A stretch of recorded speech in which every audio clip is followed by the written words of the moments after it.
What's up, everyone? This is Dale from Upstate Bets and DFS. I'm here with my partner Reoz, bringing you guys Week 18 here on NFL. So Week 18, similar to Week 17 in weeks past, or years past, I should say, very different of the NFL.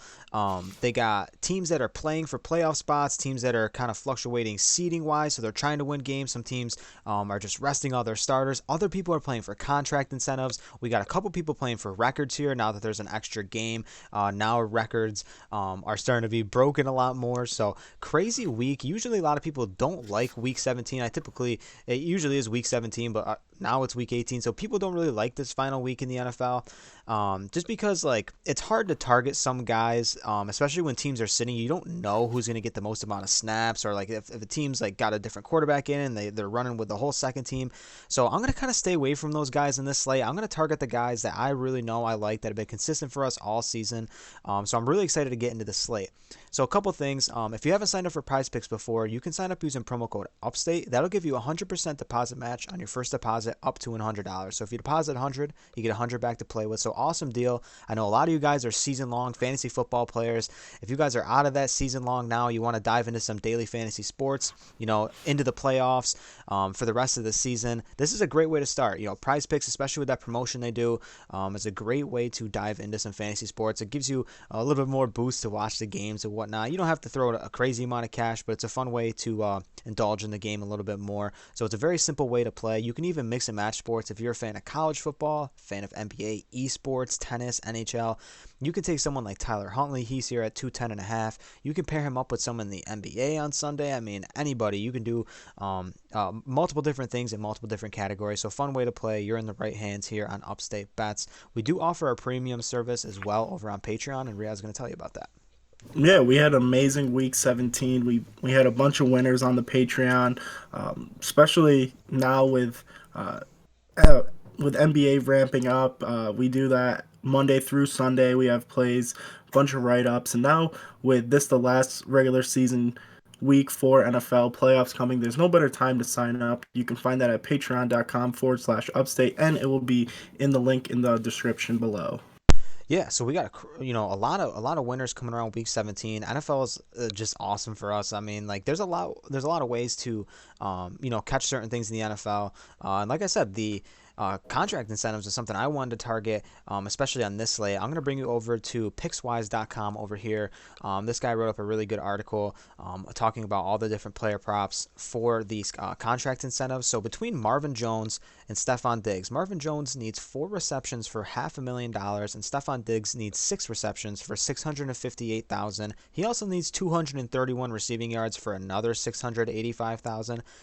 Definitely don't think he's going to get there, but between Steph Diggs 6 receptions and Marvin Jones 4 receptions, Riaz, do you like either of those?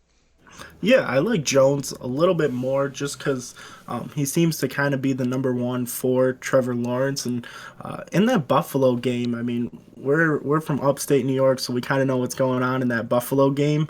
Uh, there's a bit of a storm coming, 30, 20 mile per hour winds during the day in Buffalo. So that might be a game we kind of fade here in the passing. Yeah, I mean Diggs is definitely still viable to get there. He can catch a couple screens. I don't think it's going to be a complete like Mac Jones-esque performance where he throws the ball 3 times. He could throw the ball upwards of like 25, 30 times still. But at the end of the day, the Jets. I mean, I can say that they are playing the Jets, but the Jets have been looking good too. So the Bills want to win that game. I think they do have a shot to. I mean, yeah, they have a shot to win the division. I was gonna say a shot at number one, but they don't have a shot at number one seed. But they do have a chance to win the division, so they're gonna be looking to win that game. And I don't know. Diggs, I like Marvin Jones. I'm right there with you a little bit more than I like Diggs. Let's scroll down a little bit. Between the Bengals and the Browns, Jamar Chase needs 45 yards for the most ever receiving yards done by a rookie. Absolutely love this prop. Over on Prize Picks, he is at, let me find him quick. He is at, is he posted on there yet? I don't see him. He's Nope, he's not. No, he's not posted on there yet. I don't know what he's going to be at. I would imagine he's going to be somewhere around like 75-ish. That would be my guess. I like his prop regardless, but hear me out. No Joe Burrow in this game. But this is one where it looks good. 45 receiving yards. What do you think about that one? Yeah, I mean, I definitely think he's going to get over 45, but it could be like you said in the beginning, a game where he might not play. He might just play the first half. So that's probably why they haven't put his line out. A lot of these lines are still not out because Prize Picks and really everybody else really does not know how many quarters, if they're only going to play a couple snaps. You just really never know on especially week 18. Yeah, and that's tough. I mean, even on other sites, I'm like looking around. I don't see really much right now for any Bengals props. So I just wanted to keep in mind for that one. We have some defensive guys looking for some things, but some more down here. Mike Evans needs 54 yards for 1,000 straight. For 8 straight 1,000 yard seasons, and Rob Gronkowski needs 7 catches for 500,000, 95 yards for 500,000, and 3 touchdowns for 500,000. So if Gronk goes for 8 catches, 100 yards, and 3 touchdowns, he's gonna have himself $1.5 million day. So between those two guys, anything interests you there? Definitely Mike Evans. I believe his receiving yards, yeah, 68 and a half. I don't really mind that. Just of all the AB news, it kind of seems that Bruce Arian doesn't really want to slow down. They just want to keep the pedal down, leaning towards playoffs. So I think Mike Evans is going to get great run with the rest of the starters. So against Carolina, I really don't mind that. Yeah, I think Mike Evans is clear cut for this one. I do think he's going to get there. Obviously, no such thing as a lock, but Tom Brady is noteworthy. It says here, Brady gets pretty much $500,000 for finishing the top five between passer rating, touchdown passes, passing yards, completion percentage, pass per attempt. So I mean, there's a potential max earning of $2.25 million combined. So some Brady props could be looking good. He could be looking to throw the ball a lot, which helps Mike Evans. So Brady looks good in this situation too. So two more I wanted to target here. Tyler Lockett needs 2 touchdowns for 1.2 million. 2 touchdowns, could be a lot for a receiver, but we saw DK Metcalf do it, just last week. And AJ Green needs 10 receptions for 250K and 75 yards for 250K. I think AJ Green will definitely get the 75 yards, but 10 catches just seems like a lot, especially um, just in that matchup. Yeah, Seahawks defense hasn't looked that great, but their secondary has looked a lot better than their rush defense. So um, I would prefer the 75, but I think AJ Green's line for receiving is a lot lower than that. So, especially with that being in play, yeah, 49 and a half here on Prize Picks. I definitely don't mind that over, especially with that incentive in the back of everyone's mind. Exactly. So that's what we're looking at here. Just wanted to talk about those because they're actually pretty crucial coming into week 18. So teams, for things to play for. I mean, we got a lot of teams that are actually trying to win. So that's going to be some props we're going to be looking at here. So let's start in the passing yards as we always do, Riaz. Who here do you have interest in? I got my eyes on Mac Jones, 20 or 200.5. It's kind of where he's been the last couple of weeks. I was on him last week against Jacksonville. He had 227. And like you kind of touched on, I mean, uh, New England needs to win. Buffalo needs to win. They're both tied for their division. And they both have pretty decent matchups to get that win. I mean, I don't really see Mac Jones having a problem against this Miami defense. I know Miami has looked a lot better as of late, but they really haven't played anyone that great, to be honest with you. I think they played the Jets a couple times, and everyone just beats up on the Jets. So Mac Jones over 20 and a half, that line just looks really good to me. Well, yeah, Miami's win streak came from teams like a lot of them were but like below 500 at the time. So obviously Miami did some special things this year. They had the opportunity to make the playoffs, fell a little bit short, but still a good season from them. But I had my eyes on Mac Jones as well. I mean, he looks pretty good. I wanted to talk about Herbert, but he's in the Sunday night game, so we'll mention him. I'll probably mention him over in some Patreon stuff. But other than that, I mean, it might be a little bit biased, but like.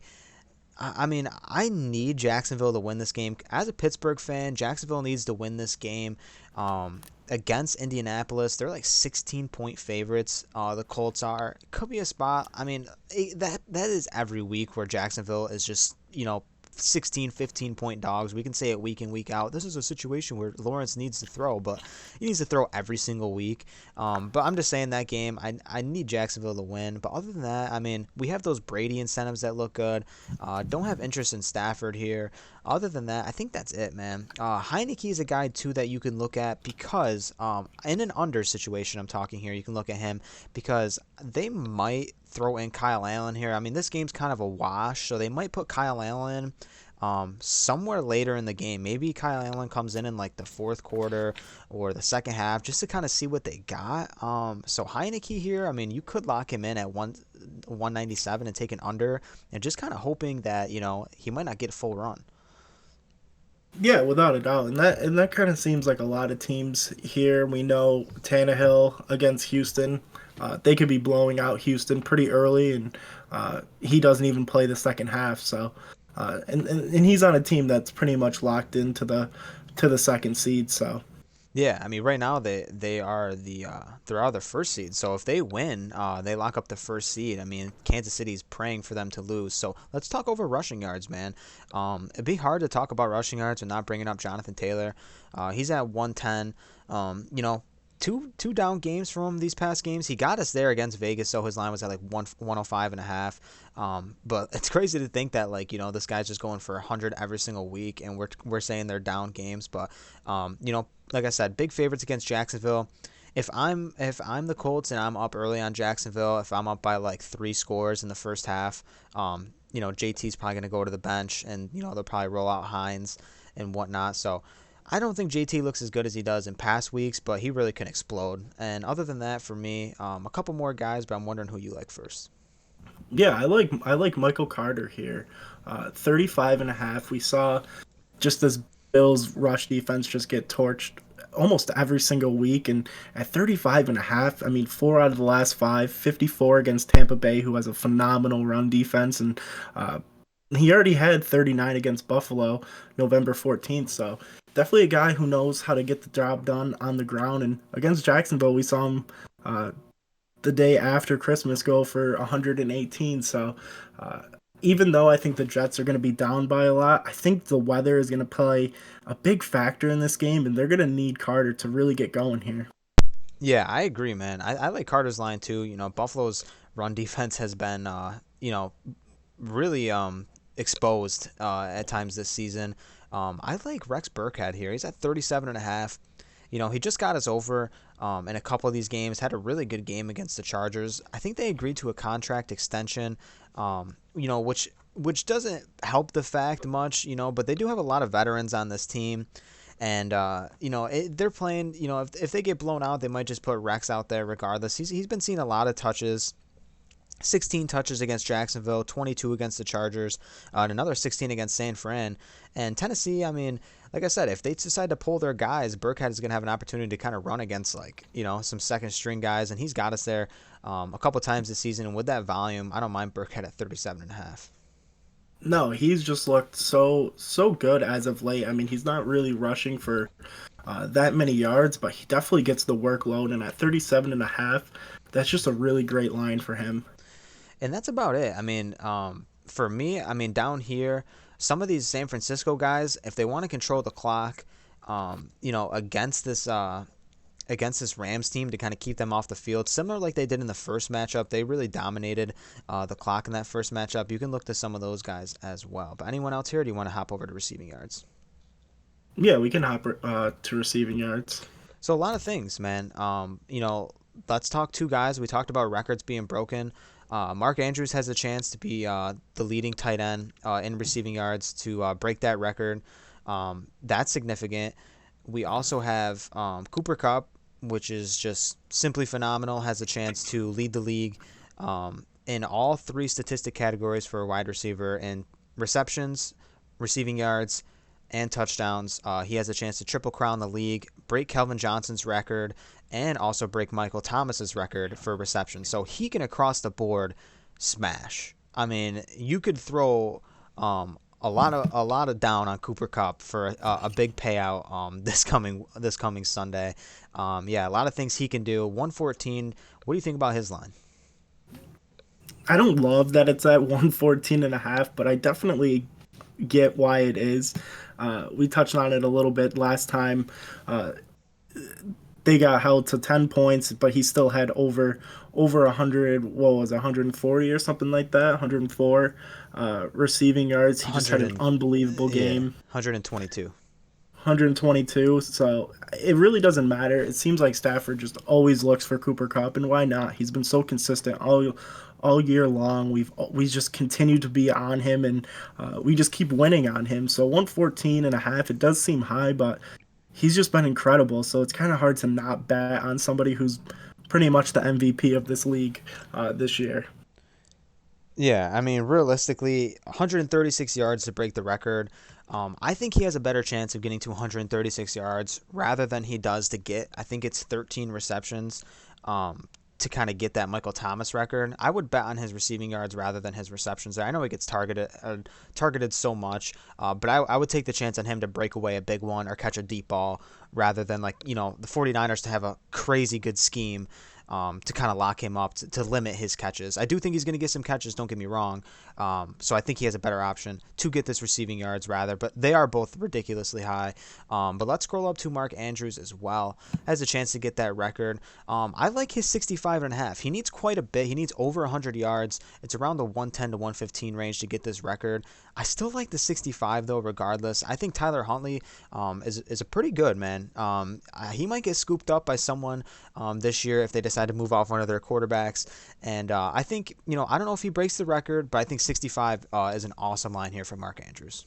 I couldn't agree with you more. I mean, he just locked my eyes right when I saw that 65 and a half. And we already saw him play Pittsburgh. He had only 50 yards receiving. But I see a really nice bounce back here. He's been playing with Huntley for a couple weeks now, and he's just been smashing. I mean, 90 against the Rams, 125 against Cincy, 136 against Green Bay. He's just been playing unbelievable. And like I always kind of say about him, it doesn't really matter who is his quarterback. He's kind of the safety blanket for this offense. So he's gonna rack up a ton of targets, and they're always gonna be looking for him. He's kind of really unguardable if you put a linebacker on him. He's got undervalued speed, where he's just kind of a matchup disaster. So I don't mind that 65 and a half at all. Yeah, I think he looks very good, like I talked about. I think fantasy score wise, he looks good as well. The last guy I kind of wanted to talk about here is Kyle Pitts. I'm not sure if his line is up yet exactly, but he needs. I can't remember the exact yardage. It's around 100 yards for him to get the rookie receiving tight end record. I don't know who that exactly has been placed by, the first time around, but he needs to have a good game to get that receiving record for a tight end as a rookie as well. So anyone else here in receiving yards, records aside, incentives aside, who here are you gravitating to?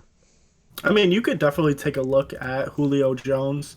Uh, he's just been dealing with so many injuries so far this year, but 30 and a half against Houston, I feel like he could go out there 50%, 60%, and really just have a day against Houston. I mean, I was on him, I believe, when he was going against San Fran, and he ended up leaving the game with hamstring injuries or something else. But 7 receiving yards was really tough to see, but I'm pretty sure he's 100%. He's good to go. They kind of want to work him back into this offense as they're ramping up for the playoffs. So I don't know how much run he's going to get, but 30 and a half just seems super low. He can get that in two, maybe even one catch. So definitely one to take a look at. Yeah, that one looks great as well. Some guys that I think do look pretty good. Mooney has played very consistent over the past couple weeks. I think Mooney looks pretty good no matter who's playing quarterback. I think Mooney definitely gets his touches. And then, some teams that do need to win, always can gravitate towards that. I mean, Deontay Johnson, had a disappointing week against Cleveland. I was on him in that Monday night game, but this is, supposed to be Big Ben's last game. I like Deontay Johnson receptions a little bit more. Actually, is Deontay Johnson, did he get cleared from the protocol yet or not? Because I know he was on the protocol, and I know, but it was like an iffy situation. So I don't want to be telling people to go to Deontay Johnson if he's still in the protocol. But I did see some questionability there between Deontay Johnson. But if he is in, I do like his receptions there.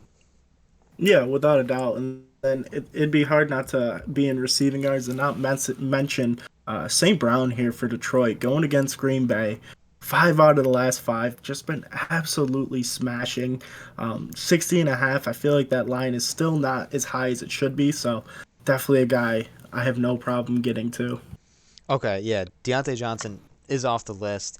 I know he did go on the list earlier in the week. So, yeah, like I said, huge, crazy things going on here. A lot of information to take in here on week 17. But let's go over the receptions, man. We talked about Marvin Jones. I was talking about Deontay. There's a couple of other things, some records still in this category, but I think some of these lines look really good, man. So, who do you like? Yeah, I mean, I wish it was the 8:30 Sunday night game because I really can't wait for that game. But with just the people here, I mean, Cordell Patterson, 2 catches. He's been very underwhelming the last couple of weeks now.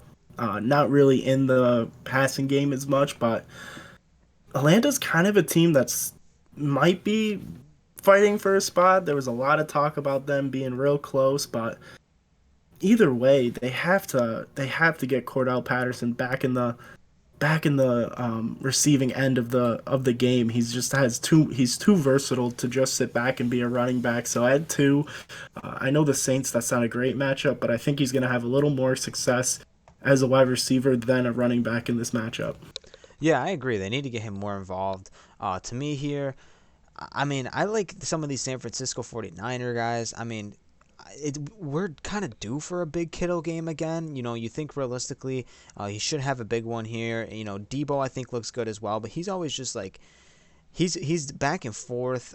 He's more of like a receiving yards guy I like to go to because he can definitely break a big one. And Ayuk, he found his way kind of into the rotation again as he was early on in the season. He was just looking horrible, and he's kind of worked his way and starting to get a lot more touches. So some of those guys look pretty good as well. Yeah, without a doubt. I mean, we've seen Ayuk just out of nowhere from dealing with hamstring injury and just kind of being a no-show to actually providing for this team. So that's kind of nice to see. And then let's talk the touchdown categories, man. Touchdown, passing touchdowns, reception touchdowns. We usually kind of combine all these together. I think for me, in the touchdown category, I think regardless, I don't know. I was kind of hoping we'd see like a Tyler Lockett one because we do hear the talk about those incentives. Maybe Sunday morning we'll start to see some more of these pop up. But here, Saturday night we don't have much. But anything here interests you? Yeah, I don't mind Kamara. Just out of this list, he kind of seems like the safest. We know Tannehill has that rushing ability where he could pass one and have a rushing touchdown, but Najee Harris really hasn't found the end zone. We saw him find it against Cleveland, but he's just been so hit or miss. And then Singletary, he could very well 3 out of the last five scoring 2 touchdowns against the Falcons, but for some reason I'm just really gravitating towards Alvin Kamara. Yeah, yeah. I definitely think the Saints need to win this game for sure. This could be a spot where he can definitely get in. Sony Michelle looks pretty good too. This is a spot where the Rams, they need to keep Stafford on the field. Like I said, the Niners controlled the time of possession, so Michelle's been a lot more involved lately. He's a guy that's seen 3 out of the last 5 in the touchdown category, and then passing touchdowns, reception touchdowns. Not really interested in any of these guys. No, not really. I mean, I definitely don't mind Russell. Uh, 1.5 touchdowns, just lingering with that Tyler Lockett kind of incentive, but tough matchup against Arizona. I mean, we could see him score no touchdowns, so uh, something to think about with Russell. And then Diggs, I don't like the weather in there. And then Mike Evans really being the only guy uh, for Tampa Bay with no Godwin, AB getting thrown out. So I could definitely see Mike Evans scoring a touchdown. And then, do you have fantasy score listed on your end? Because I have no fantasy score here. I do not have fantasy score. I believe that PrizePicks is just they're just so stunned on what is going to transpire here week 18. as we are too. We're just kind of going as things go on. If we hear news about people being in or out, we will try to keep you as updated as we can. Obviously, everyone over on the Patreon will be receiving, that news and our adjusted lineups and our adjusted plays. We do offer a free Discord down in the description too. I know there's a lot of people in there. We got a lot of NBA guys, but there are a handful of NFL guys too who are doing their thing over there. So you can hop in there too. That's free. That's a good community we do offer for everyone who's interested. And I think that'll wrap things up, man. Reoz, you got anything else to say? Yeah, I mean, definitely excited for the last season, the last regular season game, and I'm really excited for these wild card games and just the playoffs in general. Yeah, I think it's going to be awesome. We're going to smash these NFL playoffs. Can't wait for those to come around.